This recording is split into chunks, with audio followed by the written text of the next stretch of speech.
Et puis il y a le centre-ville. Il y a ce projet où certains d'entre vous, j'espère beaucoup, ont regardé ce que proposait l'équipe, qui est un projet qui était fait à l'origine pour créer une place du village, pour faire qu'on ouvre en abattant les immeubles Logirep, comme ça on arrive encore à une plus grande place. Moi c'est ce qu'on me racontait au début, hein, donc je vous répète simplement ce que j'ai entendu dans les réunions. On rendrait l'espace de vie pour les commerçants extrêmement attractif. Puis on a vu arriver un projet immobilier finalement. Moi je le dis, c'est juste un projet technico-urbanistique. On a saturé la place avec 12 immeubles.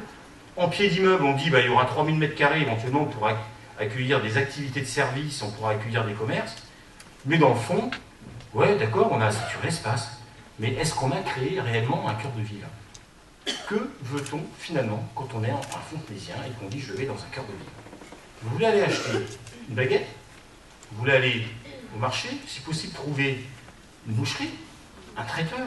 En fait, nous, ce qui nous intéresse Fontenaisiens, c'est d'avoir un commerce de proximité. S'il y a un sujet qu'on peut traiter vite, c'est déjà le stationnement. Si en centre-ville aujourd'hui, on ne peut pas y aller facilement, et parfois on ne peut pas stationner, ça vous est tous arrivé au moins une fois. Alors les voitures qui occupent les places de centre-ville sont les voitures du personnel municipal et les voitures des employés des commerçants. Voilà. Il y en a à peu près, c'est ce qu'on a vu dans l'étude qui nous a été présentée, entre 70 et 80. Donc la première chose à faire, c'est de trouver un parking à proximité qui leur est réservé.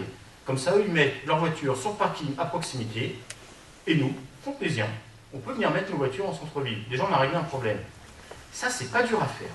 La ville, elle a acheté ou préempté, il y a quelques années, peut-être 6-7 ans maintenant, une maison rue Pasteur. Eh bien, on peut se dire, cette maison qui finalement n'est pas utilisée, qui maintenant doit probablement être insalubre, a été en partie rasée, on va finir de la raser, on peut faire un beau terre-plein, alors on va les spécialiste des travaux, on fera un parking, on mettra des barrières, bon, ça ne coûte pas très cher, hein, c'est vraiment des travaux les plus simples, et on dira aux commerçants, et on dira à nos personnels municipaux, allez vous garer sur ce parking. Quand on a fait ça, on a un deuxième problème, sur lequel il va falloir se pencher.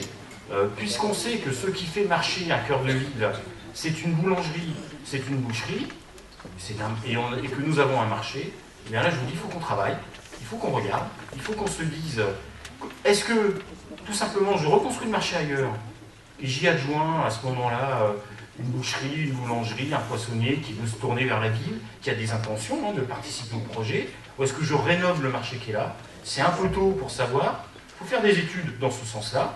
Il faut regarder comment on va intégrer ces travaux avec les Logirep, parce qu'il faut dire la vérité. Les Logirep, il faudra bien faire quelque chose. Mais moi je dis qu'il ne faut pas lier notre projet à nous de ville, qui est un projet pour les commerçants, pour qu'ils vivent mieux, pour qu'on les soutienne, à un projet de Logirep, qui est un projet du propriétaire Logirep, qui doit venir vers nous et nous dire, voilà, moi, il faut que je remette à niveau ces logements. Et moi je suis intimement convaincu que le produit de sortie de tout ça, ça ne sera pas 12 immeubles. Et ça ne sera pas 15 ans. Ça se fera par séquence, et ça se fera de manière plutôt rapide. Tout le monde nous dit, il faut une brasserie. Bah d'accord, il faut une brasserie. Mais je pense que le point d'entrée, et ce qui fait venir, et réfléchissez comment vous faites, hein, quand vous allez faire vos courses, vous allez chercher une baguette, vous allez à la pharmacie, vous allez à la boucherie, et peut-être vous allez à la brasserie. Mais si je prends Paris, je pense que vous allez moins souvent à la brasserie qu'à la boulangerie. Donc il faut mettre ça dans le bon ordre. Moi ça me fait rire quand je vois tous les concurrents qui disent une brasserie, c'est super. Mais moi vous me mettez une brasserie, j'y vais pas tous les jours. Par contre vous me mettez une boulangerie, et une bonne, c'est possible. Et là vous allez voir qu'on va être plus nombreux. Je vous écoute. Excusez-moi, est-ce que je peux vous demander comment vous allez financer ce nouveau centre-ville? Oui. Alors de ce qu'on a vu du projet là aujourd'hui, en tout cas ce qu'on pouvait retenir dans les présentations qui nous ont été faites, c'est que le projet tel qu'il est là au global, c'était 10 millions. 5 millions qui étaient apportés par Logirep avec son opération de destruction et reconstruction, et 5 millions qui étaient apportés par la ville. Au moins dans ce projet, on a appris et on sait que la ville s'est financée 5 millions. Et si vous regardez encore le projet qui est là, vous constatez que la proposition de marché qui est faite avec les parkings souterrains, la première enveloppe, c'est à peu près l'ordre de 5 millions.